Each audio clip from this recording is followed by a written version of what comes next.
I'm Michael Shaw, the publisher of BagNews Notes, and I actually was told after our last salon, the War on Women, that my 5-minute introduction went on about 4 minutes too long. So I'm going to radically cut it down today. Just a few words about BagNews and the Salon. We're the only site 100% dedicated to visual politics. We analyze photos for their role and use in the news media, social media, and the political sphere.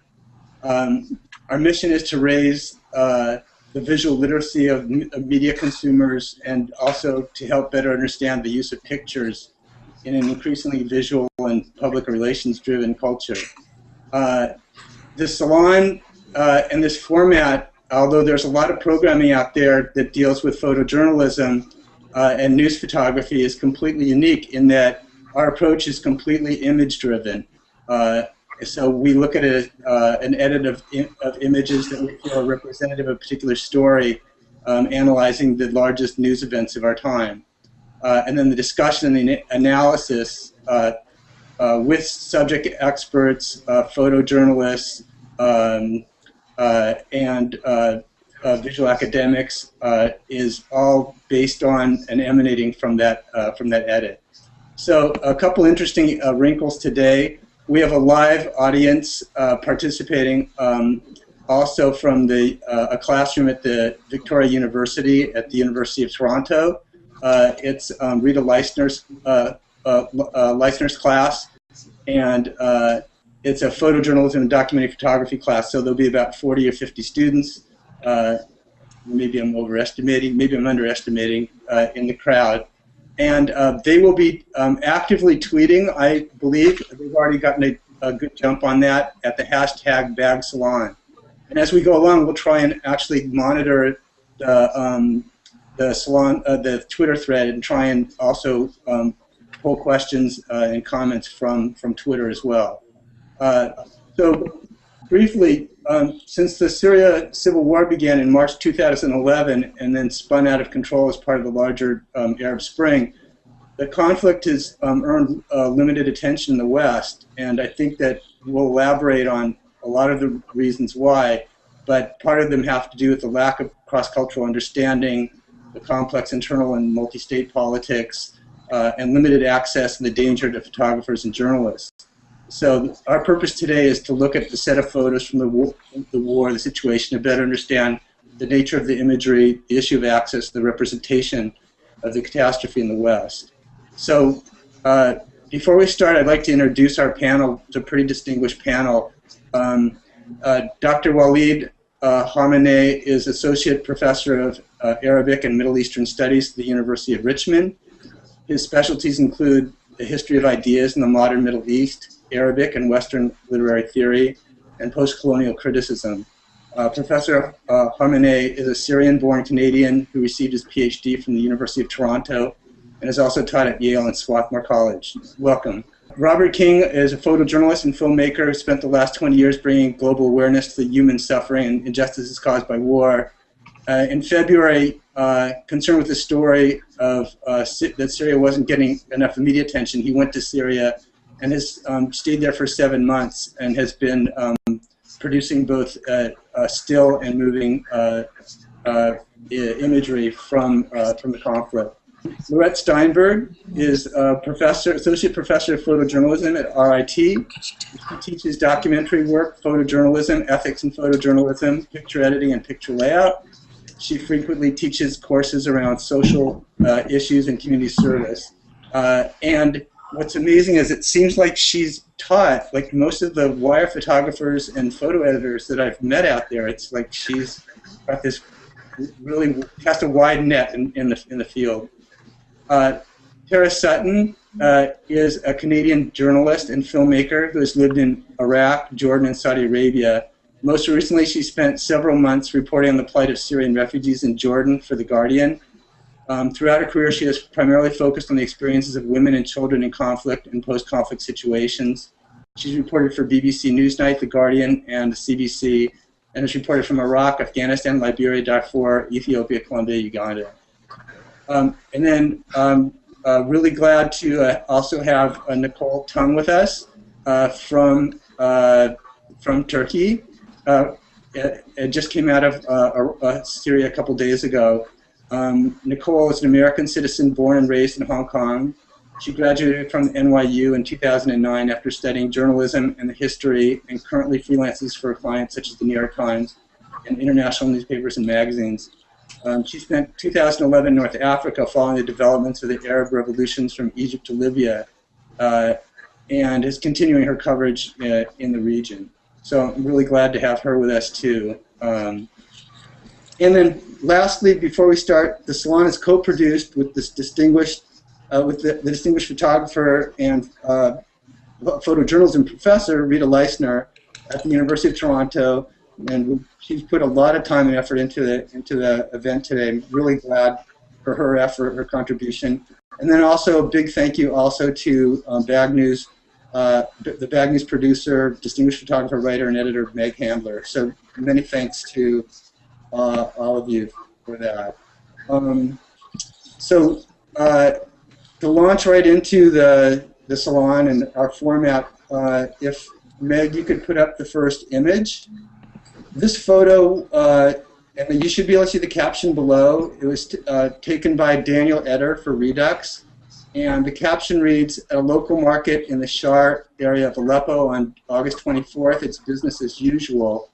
People carry on with their day-to-day activities despite the constant threat of air attacks and other violence."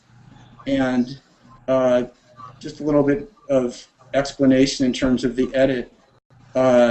We felt it was really an important photo to start off with because it really shows more civilians, shows domestic life, and it starts to give us a window, I believe, into what's happening, not in terms of violence and sensational pictures of destruction, but really more like, you know, the day-to-day in Syria. So I'm interested in what you know, any of the panelists, any of your reactions to this photo. I guess this picture seems to me like it really could be taken sort of on the Arab Street in a lot of places at the time. I don't get the feeling that there's, I mean, I don't think you can really tell from the image what's going on, so without the date line, it would be hard to know. Where was it published? The photo was published at the Newsweek. What year was it taken? The photo was taken on August 24th, so it's fairly new. I asked Nicole if she has been to Sha'ar before or not. Yes, I spent a lot of time in Sha'ar. It's actually where one of the only functioning hospitals in Aleppo is located. So this photograph, for me, is quite, you know, an interesting, I don't know, aspect of the neighborhood, because for a long time this neighborhood was also getting shelled, and a lot of what the journalists see in this neighborhood is the hospital, where almost every single journalist has taken photographs of, you know, families losing family members, and of lots of civilians coming in from different neighborhoods of Aleppo. One of the things that strikes me about this photograph is the contrast between the caption and the image. And perhaps you could speak to that as well, because it talks about people going about business as usual. And when I look at the expressions and I look at people looking at me, the viewer, I don't see business as usual. I see people who look very wary. I wonder if, Nicole, you could possibly address some of that. I mean, when I look at the caption and I see that it's saying that they're going on business as usual, that's not exactly my read. I mean, I'm seeing people going out in the market and doing their business, but as usual, those faces don't convince me as usual. Wondered if you could talk about that and maybe answer Michael's question. Yeah, I think people in Aleppo were quite quickly, you know, they either fled or they tried to adapt as quickly as possible after the fighting started. So this photograph taken on August 24th was almost exactly a month after the actual war had come to Aleppo. but obviously for over a year it had already been in people's minds. And you're right, they are weary. The expressions in the photographs are of, one of concern, of weariness. But it's surprising how much daily life you do see on the streets of Aleppo, despite the potential for airstrikes and shelling to occur at any given moment. But Aleppo has always been the business capital of Syria, so people kind of continue in their business-like ways. One common refrain that I hear from a lot of the Free Syrian Army complaining about, Aleppo citizens is that they're very business-minded, they're money-driven, and that, their allegiances to the opposition are kind of in question because a lot of them maybe didn't want the war to actually come to Aleppo.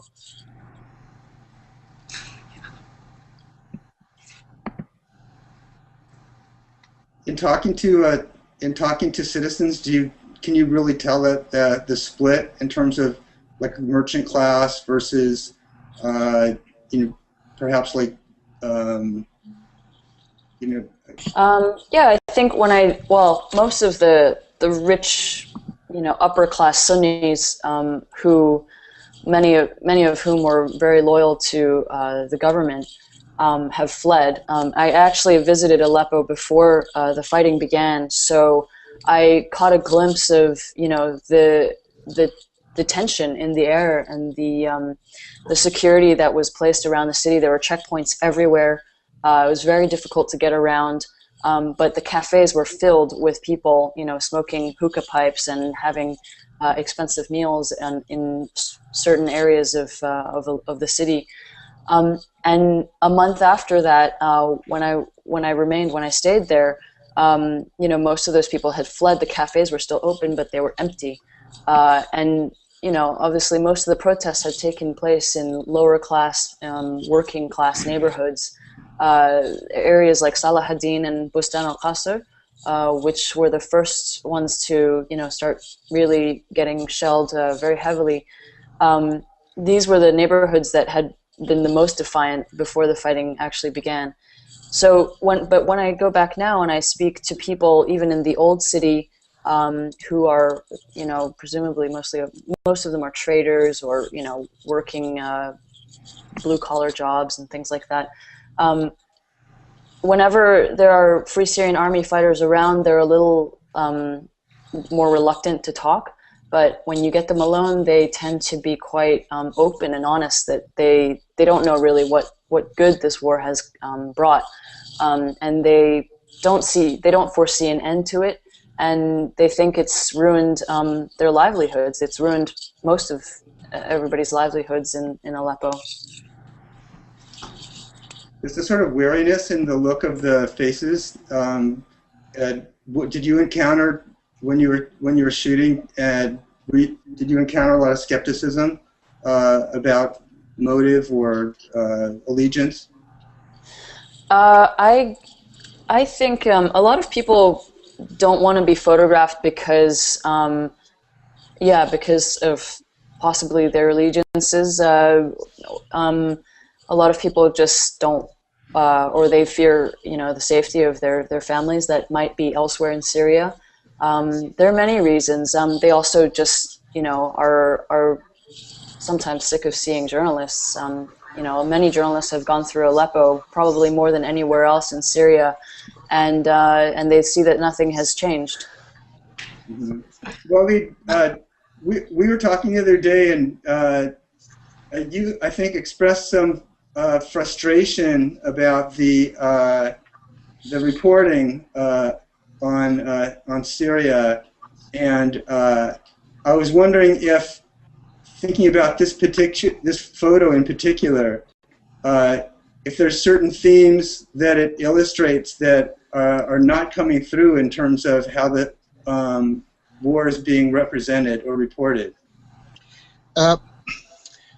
I am frustrated basically because it seems to me that most journalists have become interested in what is happening in Syria and in the Syrians simply because of the destruction, and they are only interested in the destruction. They are not so much interested in the majority of the Syrians, whom they never see, whom they never talk to, for different reasons. I'm not trying to blame them for that necessarily. But this emphasis on the destruction only, this emphasis on a tiny little part of the Syrian population, and forgetting what is happening in the larger picture in Syria, the daily suffering of people. This is why I thought that this picture is a very interesting picture, because it shows us aspects of how people are suffering, but how people are trying to survive. Mm-hmm. That's such an important point that I would really appreciate your talking about if you've seen any photographers who have actually addressed that. It's something that the daily news cycle ends up addressing every day. They want the thing that's new, the thing that's big, that is going to disappear tomorrow. But while those things are going on that are transient, we have the deeper stories that most often the news venues will not support, in terms of the time it takes to have the contacts, in terms of the amount of engagement you have to have with potential subjects. And those of us who teach and those of us who are also photographers understand the importance of showing something behind the surface of the transient events. What are some of the stories that should be covered? I mean, any editors who are listening or any photo students would be very, very interested. I mean, I can speak about that. I would rather hear what you would suggest would be the stories that would be meaningful that nobody's doing.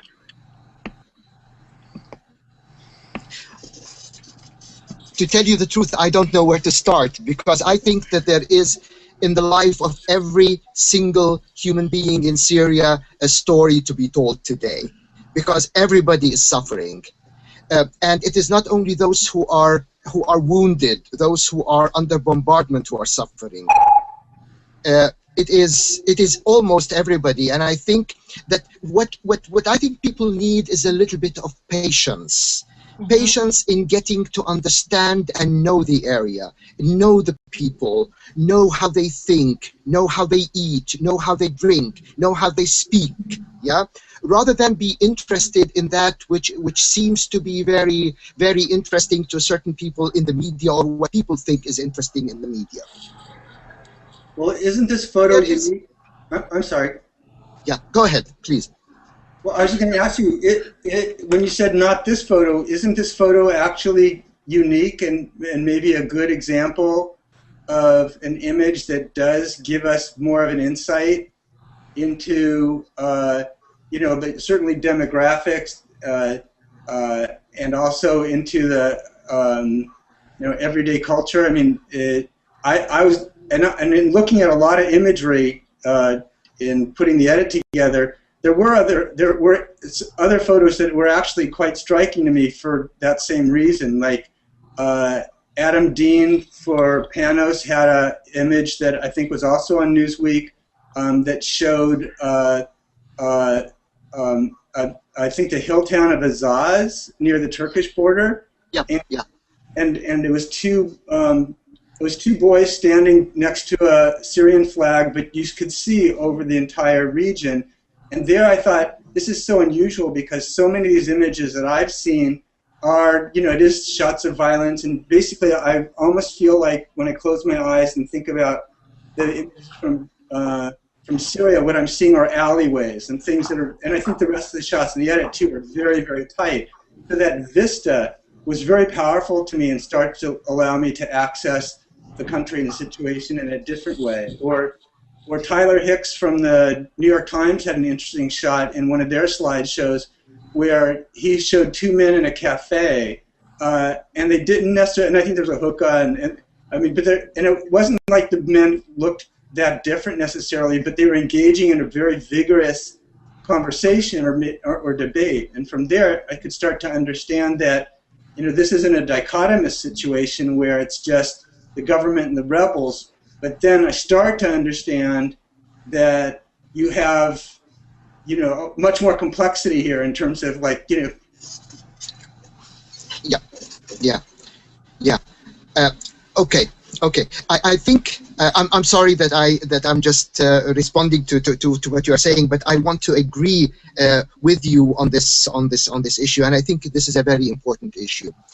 The problem is we like to understand things through dichotomies, good, bad.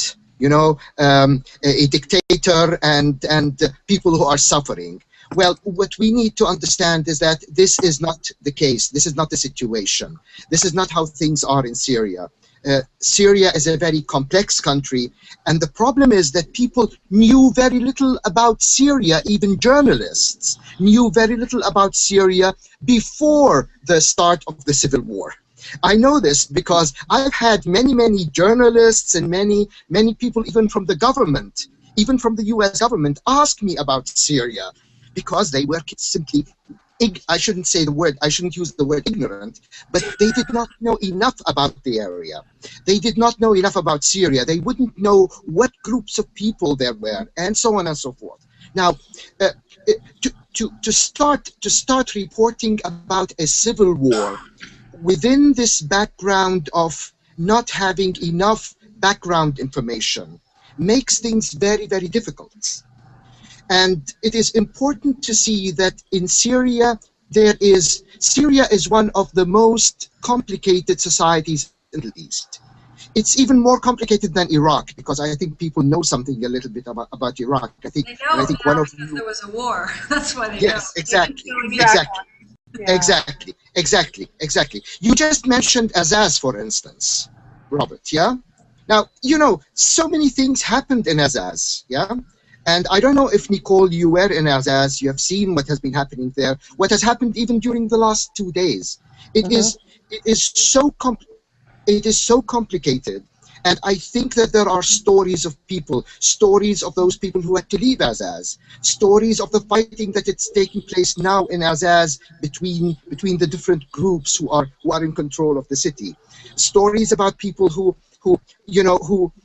started working their land, tilling their land, and now they cannot go back to land.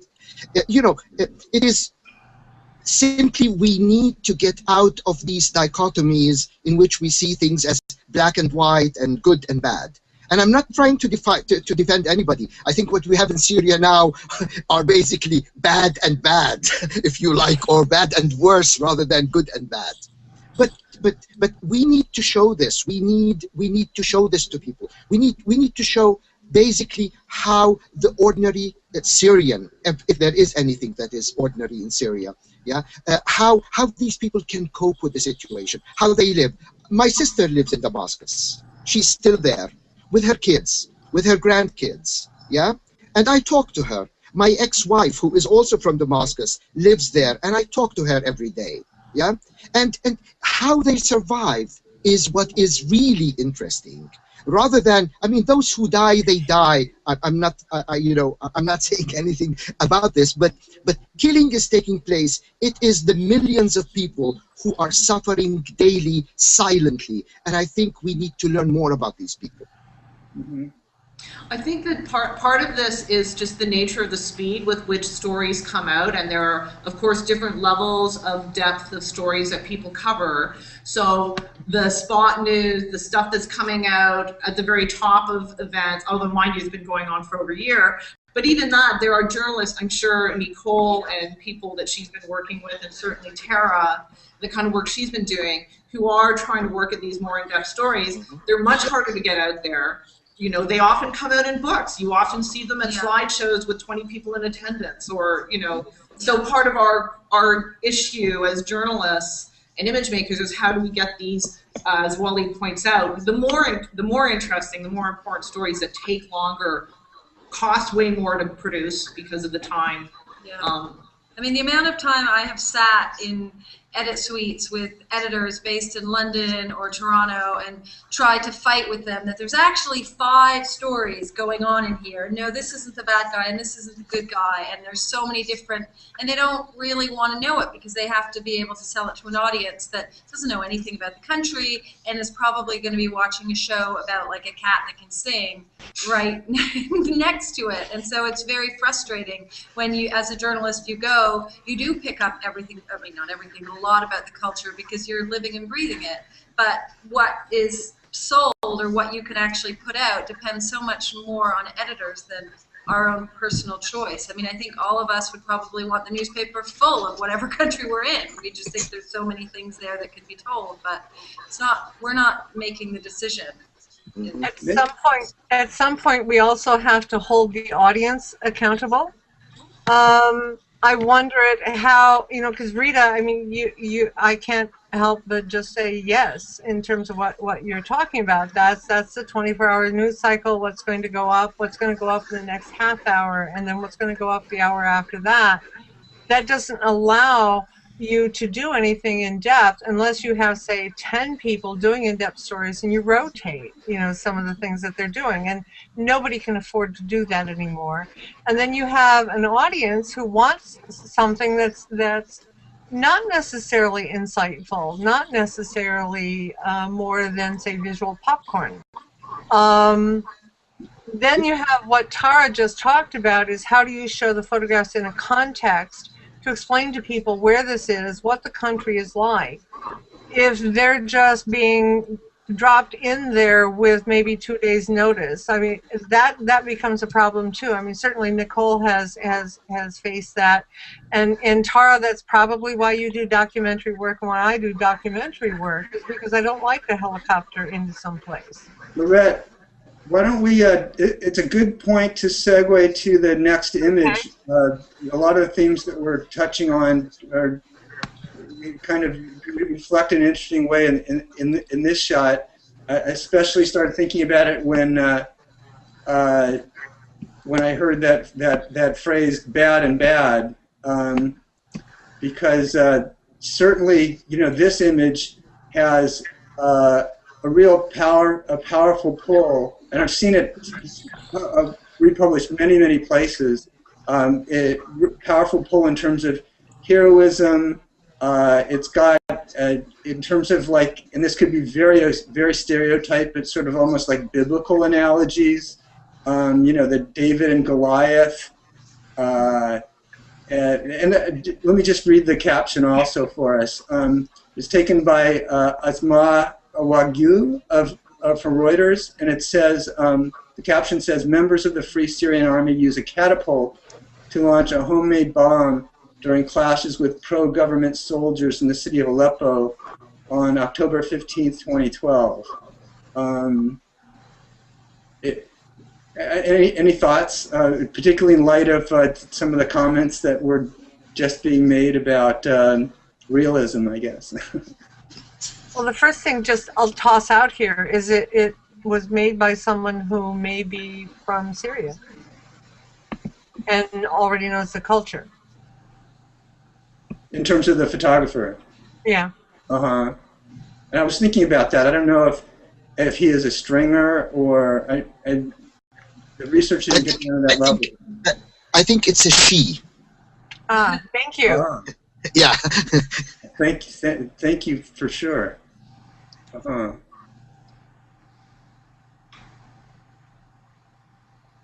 It's a great shot, I think. I mean, regardless of the fact that it shows violence, I just think there's a level of realism and there's a level of, the sort of asymmetrical nature of that war that is really captured in that shot. And something that you sort of wouldn't believe if you didn't see it. Okay, I hesitate a lot before saying this because I'm not sure how accurate this is, but I was told that this same catapult is the one that was developed by within the Institute for the History of Arabic Sciences affiliated with the University of Aleppo, which I was a member. Yeah, but I don't know. This is what I was told, that they did not make it; they just used it. It was one taken from the Museum of the Institute of the History of Arabic Science. So, how old is it? Really, maybe biblical. Well, it could be true, but I've seen a number of these catapults. I mean, they couldn't have all been nicked from the museum, but this isn't the only one that's around the city. I mean, the Free Syrian Army fighters are using all the kinds of devices they can get their hands on or make or come up with. Is they're using them on the front lines, and it's not an uncommon sight to see this. And they're lobbing homemade bombs with their own hands. Sometimes they make mistakes and they injure themselves in the process. But this is the primitive nature of what they've had to what it's come to, essentially. Yeah. So the suggestion there is that maybe this thing was purloined from the from academia, but what you're saying is that that the fighting is that primitive, and that maybe an image like this isn't so sensational, I guess, or isn't so. I mean, that there's maybe more commonness to the method, and if that's the theme of the picture, then that's a very valid one. Yeah, I think. Sorry, go ahead. If used properly, a catapult is actually a very effective weapon. I mean, you could have an RPG, but if you don't know how to operate it and you're too close to your target, therefore the RPG doesn't get up enough speed to actually have the intended effect, then the catapult's a lot more effective if maybe you don't have the military training, or, I'm sure it works. Cheaper. And it also identifies homemade bomb. I mean, that does indeed give us insight into the nature of this conflict. Yeah, I think actually a lot of the combat in Aleppo has gotten really, really close. So you're right. Well, it's also RPGs are extremely expensive. A lot of the brigades simply don't have the backing or the money to pay for these kinds of weapons. They have AK-47s. Maybe a few Dragunovs here and there, but the fact that the combat is so close, sometimes just 20 meters, 30 meters away, this is a testament to what it's actually come down to in the city.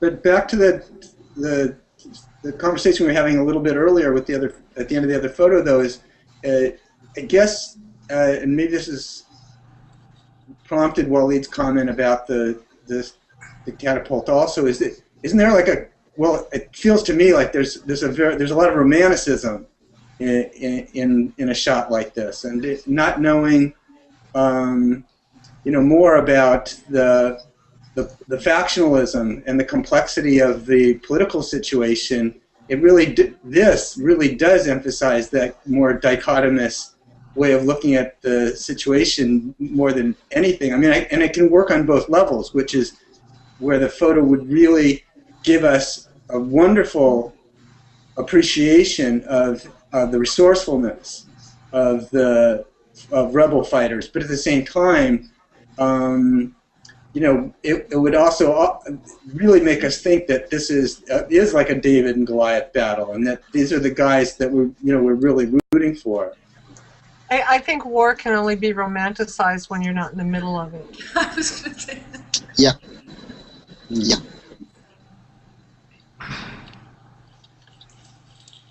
I mean, my heart just goes out to anybody who is putting himself or herself into such danger with such primitive devices. What happens if the strap on the thing breaks and they have a homemade bomb? And I mean, this is a horrendous situation. After the fact, after the war is over, then we can maybe talk about how heroic those people are, but right now it's just incredible. And Lorette, I mean, you're looking at the stream of images, the tremendous stream of images every day. Do you think that I don't know if there's a typical visual media consumer, let's say in the States, but do you think they're looking at these images and having that kind of appreciation about the, how fraught the situation is, or do you think that there isn't more, perhaps a more romanticized or kind of sensationalized way that people are consuming, and that in fact the media is, circulating the imagery from Syria? Well, I think that that editors are trying to use the photographs that come across their desk to give us some idea of what's going on. But they're also relying upon photographers who are resourceful to get access to what is actually going on. And they're also balancing off, you know, photographers also have the compelling need to make a good photograph. And sometimes the good photograph is the point rather than what's actually going on. So all of that jumbled up, and we're trying to make sense of things out of that middle. I mean, that's a conversation I have with students all the time. Is yes, I know you want to use your wonderful creative input and vision to make that photograph so beautiful, but there's content. Where's the content? And so now you have an editor who's farther away trying to interpret that using the photographs and the captions and maybe occasional conversations with the photographer. I'd really be interested in hearing what Nicole, you know, how is that relationship with editors that you deal with? How do you tell them which ones are important, or do they go after the prettier picture, or do they really see what's important? It varies, I think, from editor to publication to publication. Sometimes, you know, there's kind of very little exchange between me and them in terms of the content of the images. I just send them what I have, and then they kind of do the final edit and piece it together, and they ask for my input, and then it's like a finalized deal. But for the most part, it is, you know, I work with a very trusted colleague. Just he and I working together alone. We're out there making our own contacts and finding stories. So this trip, I spent a lot of time in the old city, and this wasn't, you know, something that anybody requested, but that I thought was important. And so, you know, a lot of the time you're just out on the street, you know, walking around or getting rides around to see what you can find. It's not necessarily kind of a specific idea in mind that you go after. But you do come upon, you know, as Walid says, the complexities in you know, Syria's largest city. You find a lot of complexities. This doesn't show, you know, the complicated structure of the Free Syrian Army, but it certainly does show the, you know, the power of what they're up against. So it varies. You know, sometimes you're most of the time freelancers aren't asked, especially not in a conflict zone, to go find specific things. And most of the coverage coming out of Syria is from freelancers, you know, doing their own legwork and trying to find ways to get the images out. I think that's a really important component that the general audience doesn't understand. You know, we have a tendency to think that the photographer has much more control over the images that they get. But I have to just pause for a second. I may not have this chance ever to do this again. This just in. My husband came into the study. He's watching from his office. On the post-it it says, catapults aren't accurate. They don't care too much where the bomb hits. And that's something I don't think I thought about while I'm thinking about the David and Goliath kind of stories that we build. You know, this is so primitive that if they can get the bomb in the air to land somewhere, they will have been successful. And boy, that's hard for Americans who you know, were so starry-eyed over our first bombing when we invaded Iraq, about, oh, look how we very accurate, having been there. yes. So now, Tara, how does that fit with this picture? I mean, as soon as I saw that, I thought that's going to land wherever it's going to land. But it's guerrilla warfare, and that's sort of the option. I mean, IEDs are, you know, they don't know what they're going to blow up either. I mean, that tends to be the nature of guerrilla warfare, is that it's not accurate and it's not targeted. But I would assume if they're fighting in a neighborhood that they know slightly or that they are from, they're probably not aiming it into a place where they feel that civilians or their neighbors are. They're probably aiming it where they think it will, you know, hit the the forces they're fighting against. I mean, I'm sure they make errors, but it seems pretty clear. Yeah. Just chip in. It's not Yeah,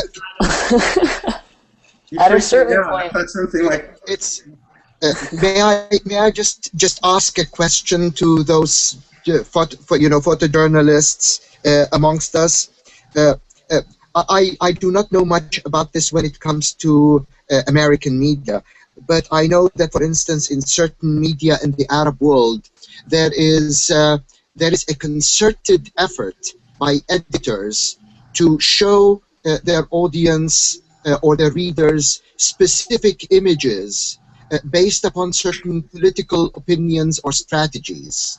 Like, for instance, emphasizing images of helicopters or planes bombarding certain areas in order to serve this kind of demand for giving the Free Syrian Army or the rebels, whatever you want to call them, certain kinds of weapons. Now, I want to know whether you are facing something like this through your editors or from your different publications. That is, I'm more interested in how these images are being selected and then functionalized, yeah, to serve a certain kind of politics. Can any one of you address that? Tell me what, based upon your experiences. actually, before, I think Nicole's probably the best person to respond to that, but before she does, what might lend a little bit more context is if we jump 2 photos ahead and take a look at Nicole's shot in the edit, and she can speak to the question both in terms of, in terms of the image perhaps generally, but then we can also talk about the image specifically. I've been covering a lot of the civilian side of things, so I've never really been asked for things that images that I think that can be used for a particular agenda. So, a lot of what I've had published has been about the civilians actually going through the war, rather than the Free Syrian Army and, the two sides, minus all the complicated aspects of the war. But I've never been once asked by either European publications or American publications to point my camera at a particular thing to show something more specifically. So that's the answer in short. But I think, in the same breath, I think the Arab media, obviously there's a lot of anger and a lot of frustration generated by this war in Syria. Fellow Arabs and fellow Muslims who feel like they are helpless and they cannot do anything. And Al Jazeera and Al Arabiya have both been accused of actually being mouthpieces for the Free Syrian Army on many occasions. So, it doesn't surprise me when you bring this particular topic up, because I think there is people feel the need to drive this opinion a little bit more. And I can perhaps address your question a bit, Waleed, with editors that I've talked with and some former students who are editors at various places. I don't know of anybody who works for one of the publications that has a particular public stance. I take that back. I have a former student who used to work for a newspaper that was very, very conservative. Most often, the agenda for the editor is to try to interpret things and know the sensitivities of the audience, not to show particular things. Or there is a culture in some publications and some broadcast networks where, for example, there's a certain heroicization of, say, right now we're going through this, this much longer discussion available at a future date. This need to really heroicize anybody who is in Iraq or who is in Afghanistan, as and say what an amazing, wonderful thing they've done, even if they were there driving a truck, you know, in a relatively safe place. There are some publications who definitely will always choose photographs that support that larger view. But I don't know of anybody who is told you need more pictures that show this, or you need fewer pictures that show this. Nicole, just to actually take that subject and tweak it just a little bit. A lot of the photos that we're seeing, I think, you know, are very sympathetic to the rebels, naturally sympathetic to the rebels. Do not belie the kind of complexity between, like, you know, the factionalization, for example. And I'm wondering if, and maybe, you know, it's relevant in this photo, if there's a sense that the photojournalists that are going in there are almost like, in a way, like embedded with the rebels. And to the extent that that may or may not be true, how much is their interaction with, or are you running into, like, government forces or government representatives? And then is there a kind of tension that exists too because of some kind of cognizance on their part that there's that kind of, you know, this, I don't want to call it embedded, but that there's a sort of a, you know, sympathy to, you know, to the rebel side. Does that play in any way in terms of this photo, or when you were shooting, when you were in Sha'ar or Aleppo, or in any of the shoots you've been doing? I'm not really sure I understood the second last part of your question, but I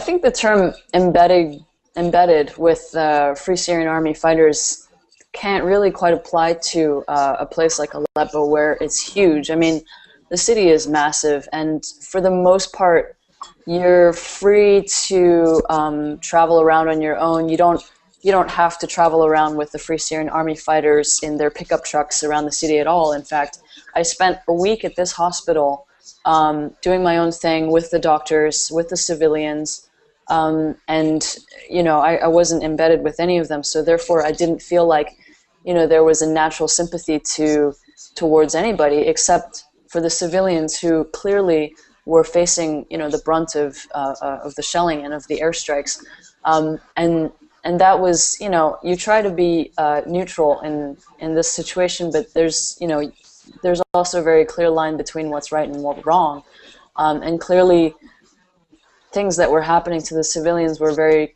very wrong, and, you know, I felt like I needed to document that, and many journalists have documented that, but, you know, it's today maybe 24 people between Israel and Gaza died, and on a daily basis in Syria it's between 100 and 200 people, most of them being civilians, either shot by snipers, killed by airstrikes or shelling, you know, or just caught in the crossfire.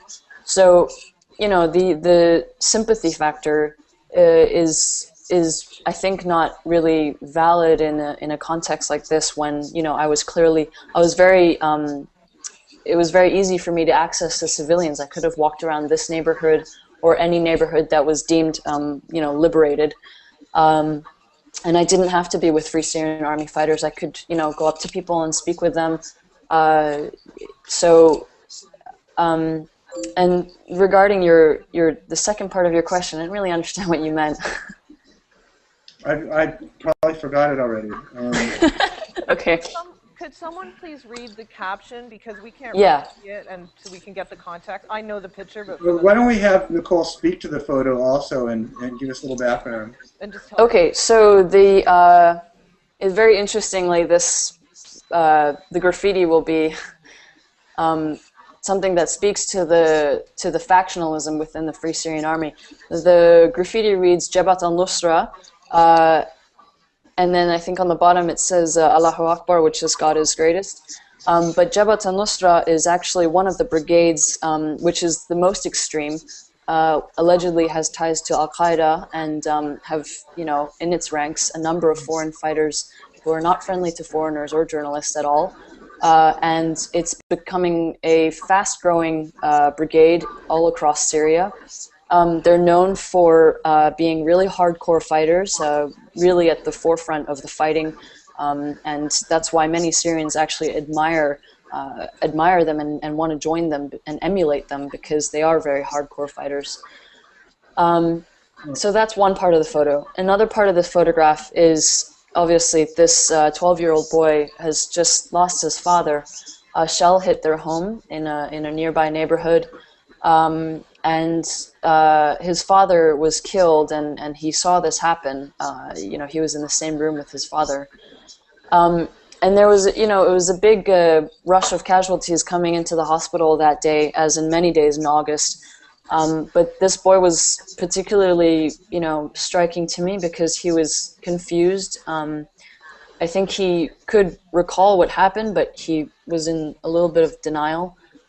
He was sitting in the hospital earlier before I took this photograph, kind of with a very listless look on his face and trying to figure out what was happening. And this body was laying out on the street, and this was his father.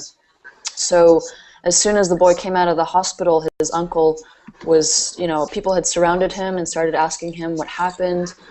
He said, you know, I recall him saying that we were at home, and I just, you know, the shell landed and I saw my father, and then I was here. So he was also injured in his back by the shell, and this was a daily occurrence. This is a daily occurrence. You know, fathers losing sons, sons losing fathers, daughters.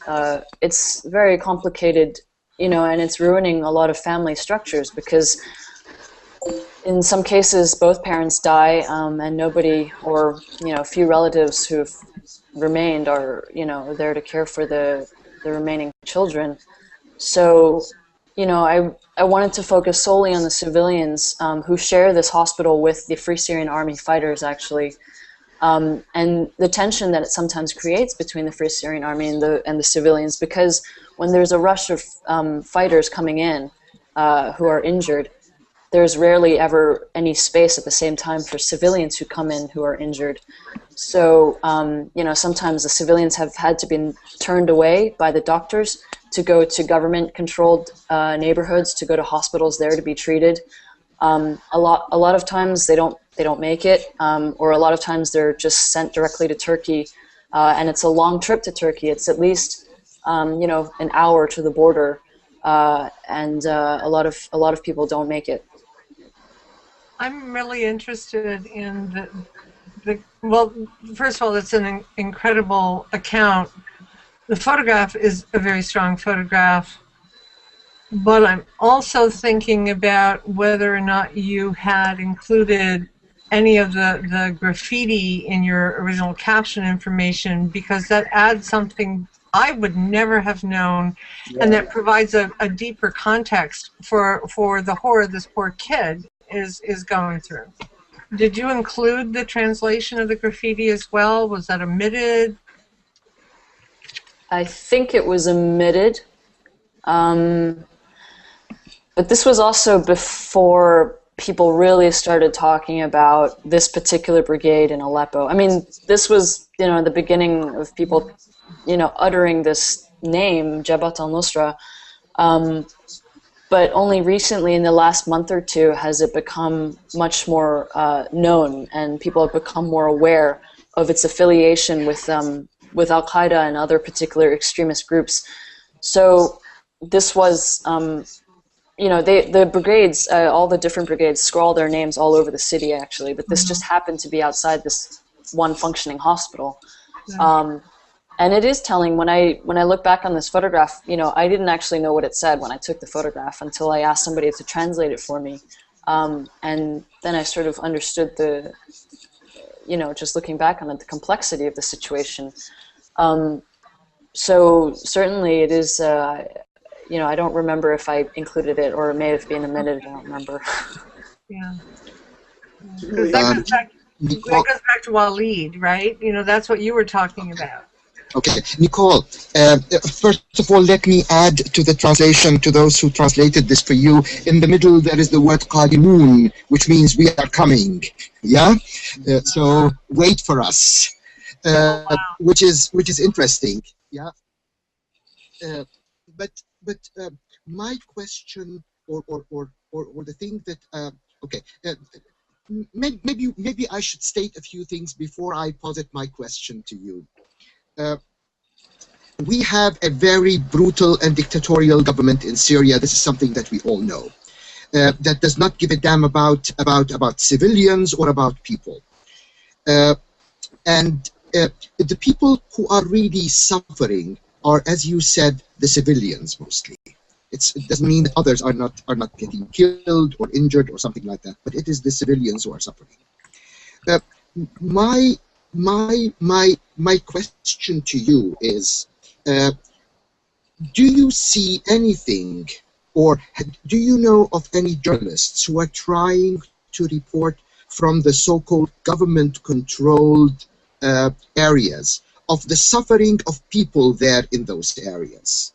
Have you been, for instance, you have been in Aleppo, have you been in Aziz, and have you seen the massacres that were perpetrated against the Armenians?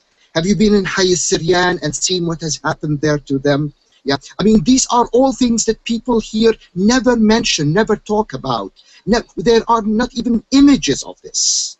Yeah, and I don't want you to misunderstand me, but I see that we are wittingly or unwittingly, willingly or unwillingly, bringing the picture just, even when we talk about the civilians, from one side. Yeah, and I see that there are others in Syria who are in government-controlled areas, but who are suffering, who are being killed, not only by Syrian forces, but by the Free Syrian Army. Yeah, so we don't have angels here and devils there. This is what I was trying to say, and Yeah. I have not seen one single image in the Western press showing all those churches that were destroyed, showing all those areas that were pillaged, that were completely destroyed by the Free Syrian Army. You know, it was bad enough when I went there before the fighting started, when there were checkpoints around the city and spies and shabiha everywhere. So I think the situation would be even more difficult now to cover from the government side, especially going in illegally, you know, trying to get into government-controlled neighborhoods, which I haven't attempted since August. It is, I definitely feel like these are issues that need to be covered. I wish I had a good answer to give you to say how I know how to cover them, in fact. I'm sorry, I was not trying to put the blame on you personally. No, I'm just talking about the press in general, the Western press in general, and also the Arab press. Yeah. Yeah, I mean, I think also the activists there are obviously very clearly pro opposition, very pro Free Syrian Army. They rarely talk about the atrocities that the Free Syrian Army are committing. They rarely ever talk about the torture, the executions that they commit. So it is a problem. It's hard to rely always on activist accounts because they tell you, you know, sort of in a very restricted way what they want you to hear as well. I mean, I think what I appreciate from the conversation is that we're getting into that complexity, and I think that's that's successful because that's something that, you know, just as you're saying, Waleed, you know, just you know, is not coming through that often to a Western audience. So I think this is very constructive to start to, you know, raise these kinds of questions, and then I think you just peel away, you know, layer and layer of more complexity in a situation like this. I was wondering if, Meg, we could go to the last photo that we skipped over. The photo was taken, well, I actually have a little bit more background on it. I had to write a caption for it because it was part of a larger photo story at the New York Times, the Lens blog. It was, the story was shot by Brian Denton, and, you know, talking about embedding, he did spend a bit of time with it was a group called the Lions of Tawhid.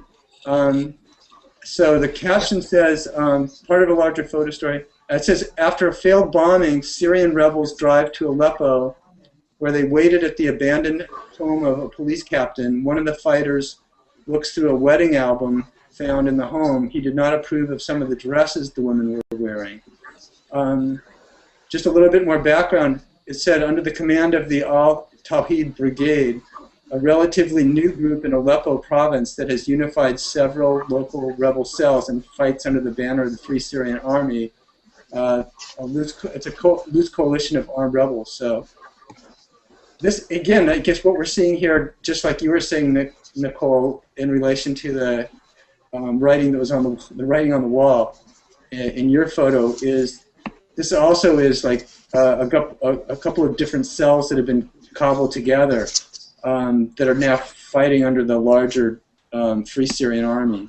But I was struck by it for a number of reasons, and I know that Loretta's going to, you know, I'm sure Loretta enjoys this photo. It's very sensual, in a way where it's, you know, the point is the opposite. You know, that it's really clearly starts to bring in much more of a, you know, of a religious and an Islamist and a more fundamental, you know, cast to at least this group of fighters.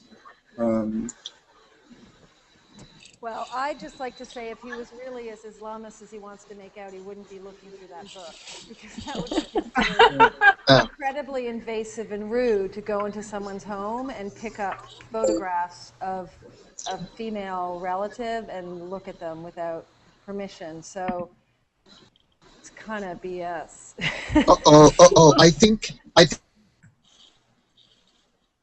I think I have to add something to this. No, this is not the case. I think, well, first of all, Jabhat al-Tawheed is a group that was not actually a part of the Free Syrian Army, in the sense that they were not people who were formerly military and who deserted. Yeah, they are a group of very fundamentalist Islamists. Yeah, who just came together and who disagree with Jabhat al-Nusra. Yes, but I don't want to get into the details. I don't want to bother you with the details amongst the different fundamentalist groups. But they are not former soldiers. They are mostly people who belong to certain very fundamentalist Islamist groupings. Yeah, number one. Number two, these people are not your typical Muslim. A typical Muslim, a good Muslim, a decent Muslim will of course not look at these private photographs of this family. Yeah, because this should be considered indecent. But with some of these fundamentalist Muslims, they feel that it is their religious duty to police how people behave, how people eat, how people drink. And this is why it is a part of their duty to see these things and to tell people they should, you know, what kind of clothes they should wear, what they should eat, how they should move, and so on and so forth. So in that sense, from their perspective, from this perspective, not the Islamic perspective, but the fundamentalist perspective, this is a duty actually, rather than anything else. That's actually what kind of bothered me about the caption of that picture, is I felt that Can you speak up, Sarah? Can you speak up a little bit? Yeah, I mean, that's what kind of bothered me about the caption of that picture, because I thought it played very much into stereotypical ideas that people have about Islam and women, and it isn't clear. And as Waleed just explained, it's much more complicated, because my initial reaction, having spent a lot of time in the Middle East, is that somebody who was a true Muslim would never do that. And then you're saying there's actually a layer deeper, but that doesn't, that's not explained to us in the caption at all. You know, so look at, for instance, look at what is happening right now in certain areas in Tunisia, if you read the reports about this, or certain parts of Egypt, where these people feel that it is their duty, their religious duty, to enforce certain rules upon people. This is not Islam. This is just one interpretation of fundamentalist Islam, which is becoming very, very strong among certain groups in Syria, especially those, you know, not the Free Syrian Army. Actually, the Free Syrian Army is sometimes fighting those groups right now, But I don't want to bother you with the details. It's an incredibly strong photograph, though. To me, it is such a kind of, it's almost like a, you know, a sort of I don't know, philosophical rape in a way, because he's in these people's home, lying on their sofa, and then looking at pictures of their daughter while they fled their home, and so it's quite.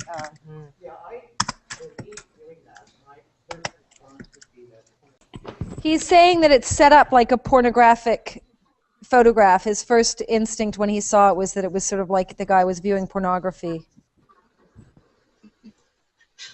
Which is probably what it is for him. Yeah.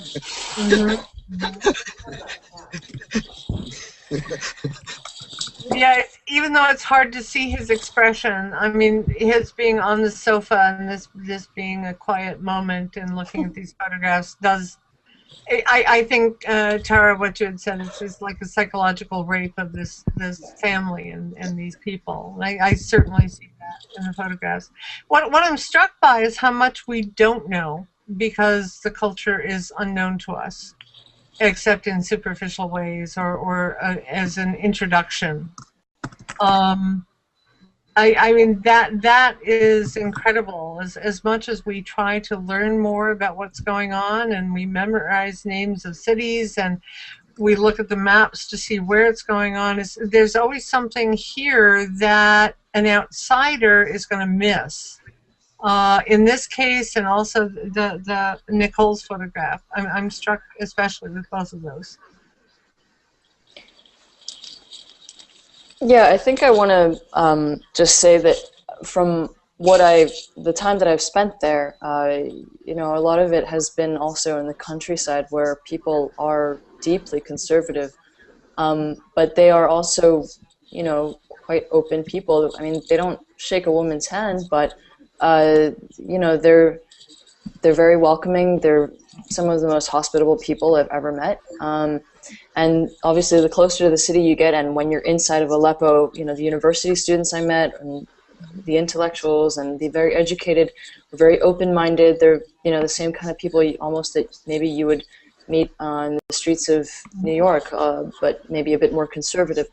At the same time, you're completely right, Dr. Walid, that some of these groups are just seeking to impose their interpretation of the religion on others. I've been told a number of times by people that my hair isn't covered enough, or, you know, things like that, and yet they have been living in a city they are in a city that is you know, multi-religious. There are Christians and Armenians and Kurdish people who don't cover their hair when they go out in the street, but they don't see this. They just don't see it. They deny it, in fact, and they want their interpretation to be kind of hamstrung on everybody else. May I just add one thing? I think we need to differentiate between people being conservative and people being fundamentalist, because there are lots of Muslims who live in the countryside, even Christians who live in the countryside, even Kurds who live in the countryside of Syria, who are conservative when it comes to certain social issues like women and so on and so forth. Sure. But these people are not fundamentalists. You see, this is the important thing about what it means, that we have now, that is spreading, especially in the cities, under the guise of the Free Syrian Army and under the guise of the Syrian Revolution. And I think that this is an important issue we need to think about and we need to convey. Because I think that this is a very dangerous thing. I am Syria, I have lived in Syria, I was born in Syria. Things like this were never there in Syria throughout Syria's history. Syria has always been a multi-ethnic, a multi-religious place, a very tolerant place. More tolerant than any other part of the Middle East, and I know the Middle East. I'm half Syrian, half Jordanian. I lived some time in Egypt. I lived some time in Lebanon. So I know the area, Syria was the most tolerant, of all parts of the Middle East. And now you get this. That is what bothers me, and that is something that I think we need somehow to convey to people.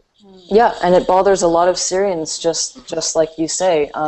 Many of the Syrians, even the sheikhs that I speak to, who are trying to bring back, you know, services like electricity and water supplies in many neighborhoods, are very worried about this development of the extremists, of the fundamentalists coming into Aleppo.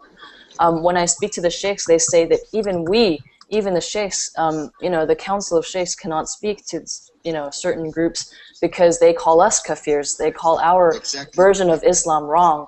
Yes. So the development, even within the Syrians, as you say, is very concerning for them as well. Yeah, yeah.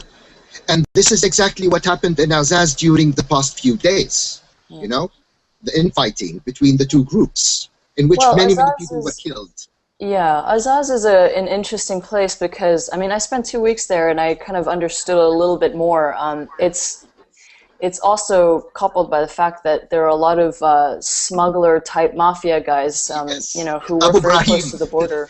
Yeah, exactly. Yeah. who complicate the image of the FSA there. So there, and of course that Azaz is also a crossing point for a lot of the fundamentalist fighters, foreign fighters coming in from Turkey or transiting through Turkey. But also on the note of foreign fighters, I want to say that I have come across foreign fighters who are not fundamentalists. Some of them, a group of them, about 9 or 10 of them, had come from Libya, and who were, who had fought in the Libyan revolution last year, and saw that they had a duty to fight in Syria, but they were not, religious extremists. In fact, they were just regular Libyans who left their jobs and decided to go fight in Syria. Maybe we can switch. The caption reads, Syrian refugee children flash V signs at a Turkish Red Crescent camp in the Antinozu district of Hatay near the Syrian border. And it'd be interesting both to hear Tara respond to the image in particular, and also I think that again to read a little more deeply too, to hear a little bit about how the refugee problem is so geographically determined, and then also if you for you to relate some of your experiences in the camps, shooting the camps. I think the one in Jordan you're most familiar with, but yes, what are you seeing here? Well, a couple of things. The things that grab me, first of all, are sort of this could be any refugee camp in the world where you have bored kids hanging out. The other one is that little kids... I'm sorry, you might want to tweak that mic too. I think you're working really before. Can you hear me? Now, yes, right now it's great. Okay. The other thing it makes me think about is the branding of aid, which is, how agencies love to just stick their logo on everything they do, which I find sort of frustrating. And I did not, I spent all the time that I was doing refugee stories in Jordan at a town called Mafraq, which is about an hour from the border with Syria. And I was going there in the spring and summer of this year because I saw a mounting refugee crisis which was getting no attention from the outside world. And many of the refugees had fled homes and data, and they had lost their papers, and they were frightened of registering with anything official. So the UN figures were about 7,000, but then the Jordanian figures, which are the ones that I tended to trust because they were the ones that were actually allowing them into the country, were 140,000. And they were growing over the summer at a rate of about 500 people a day, and now are at about 1,000 a day if it's like a lull in the fighting. Although last weekend, I think 18,000 people fled just in a 48-hour period. And what really struck me the most when I started hearing the stories of people that had arrived in Jordan was that they had literally been hunted out of the country, and the level of fear that they had. Most of them, well, practically all of them couldn't actually leave through an official border post, and so they called it going through the fence, and they would walk this sort of 5-kilometer path over rocky mountains and then be met by Jordanian customs agents who would then take them to a sort of transit facility to process them. And many of the women that I interviewed were widows, or their men were still inside Syria fighting, and they had large numbers of children, and they would arrive with absolutely nothing. because they had not been able to take a thing with them. So they were really, it was a really destitute situation that they were in. And the town that I worked in, there was no camp in the beginning. There was no camp until about August. There was a very, very slow response from the big aid organizations, and all the assistance they were getting was cobbled together by small local charities, the Muslim Brotherhood, concerned citizens groups from various Gulf states would send sort of convoy boxes of food that might have 300 parcels, and there were 10,000 people living in tents that they'd made out of old coffee bags and living in, people's garages with no water, no ventilation. And it was really, really not a good situation. I think that it's improved slightly in Jordan now because at least their camp set up, so there's some codification of when people are going to get food and they get, cooking supplies and stuff. But for a long time, you had a group of really traumatized people sort of living in a really desperate way. I don't know that picture speaks to what I saw because it doesn't really. You kind of want to go inside each tent and find out the story. But it was an amazing. Because I live in Jordan, I was able to go repeatedly over and over again, and so I really tried to get personal histories, and it was a good way to kind of piece together what was going on. I often used a map of homes, which was where they were all coming from, and had them show me where they had fled from place to place, and could then verify what they told me, because often it just seemed too incredible to believe. That was my initial feeling. I just couldn't believe that people were being hunted, like women and kids, by their government as they tried to flee. But then one woman told me this story that I had to believe, because it was when the French journalist was being held, I think Edith Bouvier, and she had 7 daughters, and she left her town because her husband was killed. And she said they had names, they had lists with all of our names on it. And they would bribe the checkpoint people to give them a list of the names. And one of her neighbors called her and said, "You're on the list, so you should leave." And so she walked sort of 10 miles out of her village because she knew there was a checkpoint where the computer wasn't working, so they weren't going to be able to look her up. And then when she got there, one of them looked at her daughter and said, "Are you that French journalist?" And he had a picture of the French journalist that he thought her daughter looked like. And she said she was breathing a sigh of relief because the daughter distracted him. And then he interviewed her, made sure she spoke Arabic, asked the name of her school before letting them pass into the village that they were going to. So stories like that you hear, they're not, because you sort of think, okay, everybody's from an area that's Free Syrian Army, perhaps there's certain stories that are getting passed around that everybody's repeating, but they weren't. They were all different, but they were all sort of equally terrible. We're not seeing those kinds of stories here. And Yeah. I know, Rita and Tara, you're just in Toronto, but are you seeing different photographs in the Canadian press at all? Are they covering more of these things? I don't think so. I think in the UK, I was working for The Guardian, so I think it was still a hard sell in the beginning. Bunch of refugees on the border. What's interesting about that? Yeah. So, no, I persevered.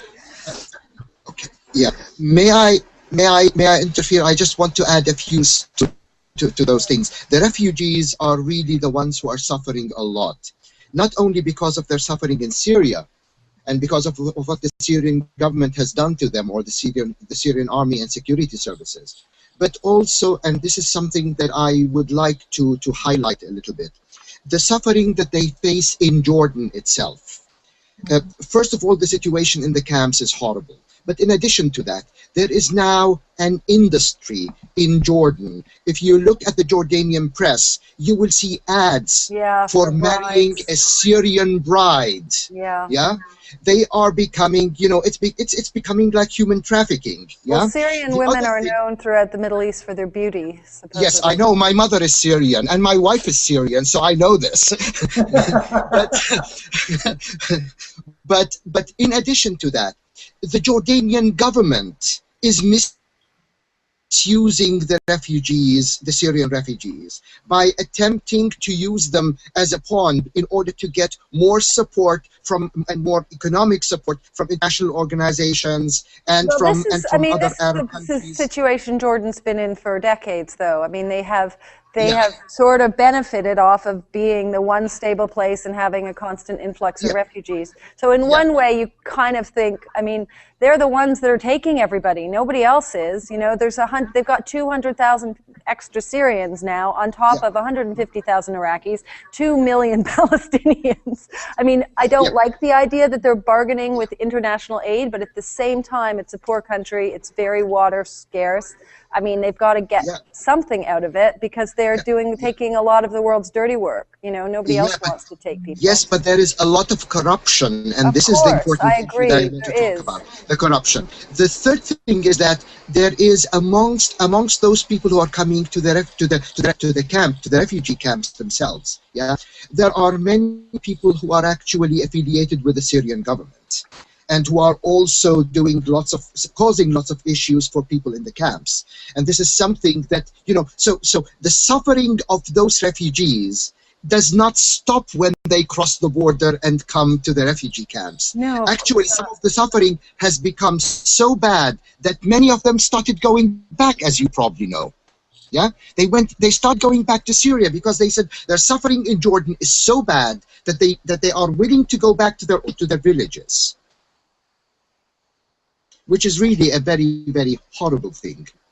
I just want to point out at this time that Tara is actually in the process of organizing a big fundraiser in Toronto where she's going to be facilitating the selling of photojournalist art in order to raise money for refugees in the camps. And the key thing about the way that she's going about it, because of all this corruption, etc., is that she's spent enough time there to know how to get to the money to the people who are going to help the people who are really suffering. So I just want to point out, you know, Tara's very extended involvement. Yes, I actually was going to. We've pretty much run through the time, especially with some of the technical difficulties we had. And what I was going to suggest was to see if we had a question or two from the students in Toronto. You know, if we can just say take 10 more minutes and see what bubbles up from the classroom, literally, and then we can conclude after that. Okay, great. Well, our first question, why don't you come in front of the camera, is from François Lachance, who's actually a colleague of Waleed's and mine from graduate school at U of T. Actually, why don't you sit down? Then you're on the... I'm on the hot seat. It's interesting that we've been talking about fundraising because my first impression was if you remove the Red Crescent logos, it looks like a UNICEF greeting card. It just the way it's posed. The kids look very happy. It looks like a refugee camp, as you said, anywhere. But it's like, please send your pennies, and something good will come out of it. So it's an ironic photo in some senses because it seems to be hopeful, and it seems to obscure some of the devastation. Kids are always pretty happy, and especially if somebody's got a camera, because it's like distraction. You know, they're sort of bored, and then you pop up, and they're like, "Woohoo!" You know, something's going on. On that note, though, you know, I haven't spent that much time in the refugee camps, but I do know for a fact that Turkey has been very tightly controlling, you know, which international organizations can come in to help. You know, whereas Lebanon, Jordan, and Iraq have been quite, you know, I don't know, I don't want to say casual about it, but they're not restricting. You know, whereas Turkey is. They want to be hands-on, very full-on with the image that they're giving to the world, and hence you see every single tent has, you know, the Turkish Red Crescent logo on it. I don't see any other international organizations operating on a scale such as, you know, the Turks are doing, and there is a reason why Turkey wants to, you know, project this particular image to the world and to the Syrians. Well, there's a disconnect. I really appreciate the comment because there's sort of like the media level of this, and then there's the manifest and the content level of this. And in putting the edit together and spending a good chunk of time simply looking at really hundreds of photos of documenting the refugees, it really was, well, remarkable, but maybe not remarkable, how many really were similar to this and reflected what, was it Francois was saying, where it really is, they're like, you know, really accentuating the children, and it really, they do have a kind of postcard feel to them. Yeah. I wonder, I'm actually wondering, Tara, if you're seeing anything else in this image, though. For example, there's one man that you see him looking out from the tent just beyond the group of children on the near left, and then there's a woman who seems to be like adjacent to a tent, sort of dead center, but higher up in the photo, and you know, I think it speaks also to. Well, I guess the question is, how accurate or how representative, or what does this photo have to say from a standpoint of demographics in the camps? Okay, it doesn't show how big it is. It looks like it's only two rows, although I'm assuming it's probably a lot more than that. I don't know. I mean, in one way you think how tragic and the monotony of in a camp, but then you also think, thank God it's there, because the situation of having hundreds of thousands of people streaming across the border with nowhere to land, it would be infinitely worse. So again, it's like another, like you said, Waleed, situation of sort of bad and badder. I can't see the picture very well right now, but I see something green in the picture, and I wonder, is there anything green in Mafraq? I've never seen anything green in Mafraq. I mean, it's a desert. I grew up in Zarqa, so you know, which is not very far from Mafraq, and I go to Mafraq every year because I take my students to Irbid. Yeah. The only green things are plastic bags blowing through the streets. The place is horrible. It is the worst place in which you can have a refugee camp. There is not one tree in Mafraq. If they weren't going to buy my story, I would say, well, the bad thing is I'll have spent all this time in Mafraq, but the good thing is I'll never have to go back to Mafraq. I guess a rare photo for the vegetation, I guess. Yeah. I have a question. Would the very sanitized appearance of this camp indicate that it's relatively new? Yeah, I would think so. Yeah, it is new. Well, I haven't been to the Jordanian camps, but given how well run the Turks have been for the most part, especially the refugee camps near Hatay and Reyhanli and more to the southwest of this area. I can't really speak for the regions to the east though, because I've heard they're pretty bad. But from what other journalists have said about the Jordanian camps is that it's the worst of all the camps surrounding Syria. That especially during the summer, the dust was kicking up everything. It was, yeah, like you said, Dr. Waleed, the worst place to have a refugee camp. Yeah, I mean the thing is that the first 140,000 Syrians that came into Jordan didn't go into camps. So they just had to fend for themselves in all, like towns like Mafraq and Irbid, and some made it to Amman. So, they had to find, rents skyrocketed, tiny rooms sort of doubled in price. So it was, I mean, I haven't actually, I never went to the camp because it was being constructed while I was there. But you just think at least people, if they arrived with nothing, have somewhere to go that doesn't involve them shelling out, $150 for a room that doesn't even have a window. Yeah. That they don't have. Yeah. I don't know. I mean, it's just a bad situation. Last word, Waleed? Well, I don't want to. Okay, concerning the camps in Turkey, the camps in Western Turkey are very much controlled by the Turkish government, and they are in a good shape because for one very important reason. The majority of the refugees in that area are ethnic Turkmens. And they are people who are very, very close to Turkey, and Turkey is trying to use them in its political game, in Syria. Whereas most of the refugees who are in the refugee camp in the east are mostly either Arabs or some very few Kurds, not many Kurds, but mostly Arabs or mostly Alawis and so on. That is Turkish Alawis, not Syrian Alawis, which are very, very different. Yeah.